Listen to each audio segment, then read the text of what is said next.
6 महीने से 5 साल के बच्चों को अगर सर्दी ज़ुकाम हो गया हो तो पैसिव इन्हेलेशन एक बेस्ट ऑप्शन है।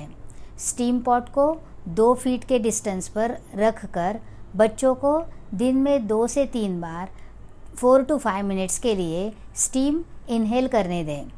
डाइट में कार्ब्स यानी अन्न की मात्रा कम करें, फ्रूट्स और वेजिटेबल्स की मात्रा बढ़ाएं।